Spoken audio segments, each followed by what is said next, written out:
안녕하세요. 타로 알려주는 남자입니다. 오늘 공부해볼 카드는 6번 연인 카드가 되겠습니다. 숫자 6이 뭘 의미하냐면요. 앞서 5번이 그 변화, 그래서 필연적으로 올 수밖에 없는 그 어려움을 통해서 정신적인 성장을 이루는 카드라고 말씀드렸잖아요. 6번은 뭐냐면 그 요 과도기적인 시점을 지나가지고 안정의 시기가 온 거예요. 그렇게 이해를 하시면 되고요. 그러면 과연 연인은 왜 그려놨느냐? 그 연인이라는 거는 어떤 결합을 한다는 의미가 있잖아요. 그래서 6이라는 숫자는 3 더하기 3이 6이기 때문에 결합을 통해서 안정을 가진다, 이런 의미가 있다고 생각하시면 됩니다. 네, 그럼 실전에서 러버스 카드가 어떻게 해석이 되는지 알아보도록 하겠습니다. 먼저 애정운을 보면요, 그냥 일반적으로 그 단계로 본다 그러면 연애가 시작되는 카드가 될 수가 있습니다.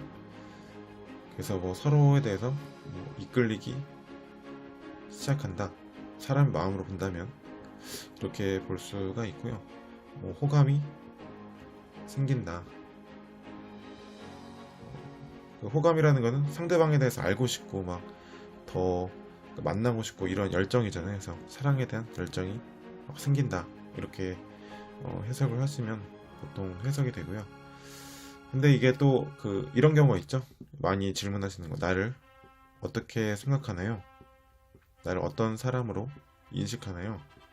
이렇게 물어본다면 이게 그 매력적인 사람으로 생각한다, 이렇게 해석될 수가 있습니다. 그 부정적인 의미로는 어떻게 해석이 되는 거냐면요, 이게 그 아담과 이브예요. 근데 아담과 이브의 이야기를 보면 그 이브가 선악과를 먹음으로써 서로 타락하게 되고 서로 부끄러움도 몰랐던 사이였다가 서로에 대해서 더 알게 되잖아요. 그래서 이건 아직 그 선악과를 먹기 전 단계거든요. 그래서 뭐 서로 잘 알지 못한다, 또는 그만큼 마음이 크지 않다.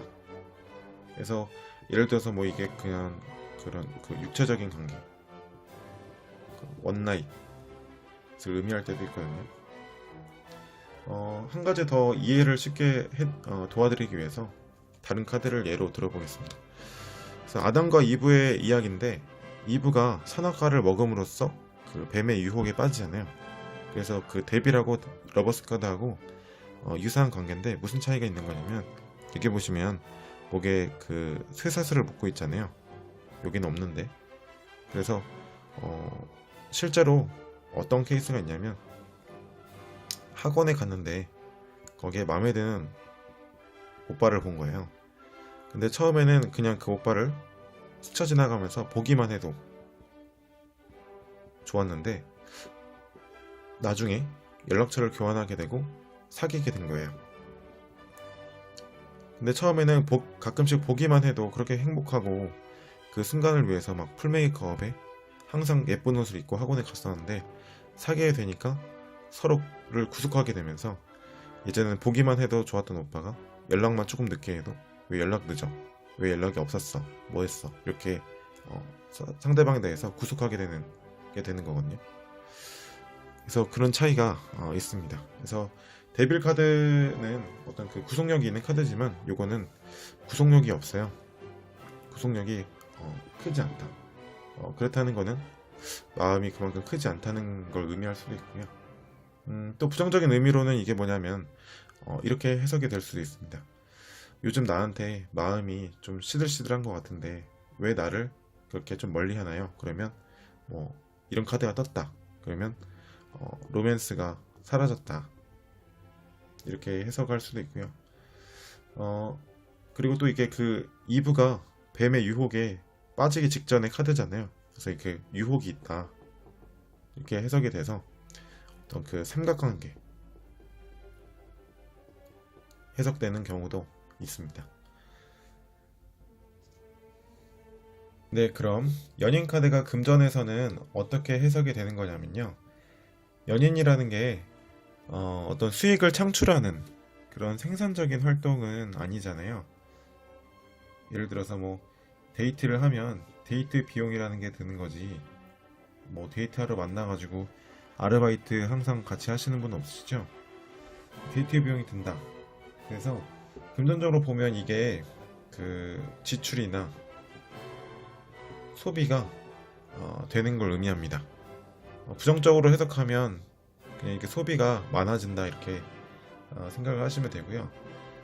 그러다 보니 이게 사업원으로 봤을 때도 뭐 금전적인 손익이 어떻게 되느냐, 그러면 수입 대비 나가는 지출이 많다, 또는 뭐 마이너스다, 비용이 많이 든다, 이렇게 해석이 되곤 합니다.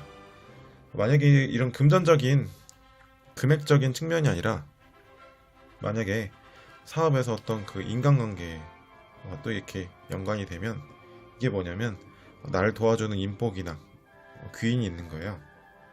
예를 들어서 나와 같이 거래나 계약을 하고 싶은 사람이 있다, 또는 굳이 또 사람으로 볼 필요는 없는 것이 좋은 건이 있다, 아니면 사업으로 본다면 이게 환경적인 카드로 나오잖아요. 그러면 내가 사업을 진행하기에 좋은 조건이 형성되어 있다, 이렇게 해석할 수도 있습니다. 근데 만약에 그 계약 좋은 건이 있다 이렇게 해석이 됐을 때 이거는 강한 결속력이 있는 카드는 아니기 때문에 어떤 그 협상이 될 수 있는, 계약이 될 수 있는 그 좋은 기회가 있는 것이지, 아직 이 한 장만으로는 계약이 완전히 성사됐다 이렇게 보기는 어렵고요. 그럼 만약에 직장으로 보면 이게 어떻게 해석될 것인가?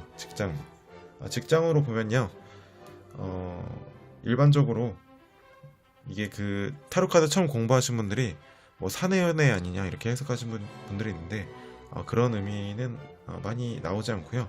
보통 어떤 의미가 많냐면 나를 어떤 좋아해주는 윗사람이 있는 거예요. 꼭 윗사람이 아니어도 상관없는데 나를 좋아하고 예뻐해주는 상사가 있다, 이렇게 보통 해석이 되고요. 그렇기 때문에 인간관계적인 측면으로 보더라도 이게 되게 소통이 되는 카드가 되겠습니다. 그리고 또 마지막으로 어떤 부정적인 의미를 한 번 더 얘기를 해드리면, 이게 굉장히 즐겁고 소비적이고 어떤 유혹에 빠질 수 있는 카드이다 보니까 부정적으로 해석하면 뭐 유흥이나 아니면 뭐 향락에 빠져 있을 수 있다, 뭐 이렇게 해석이 될 수 있습니다.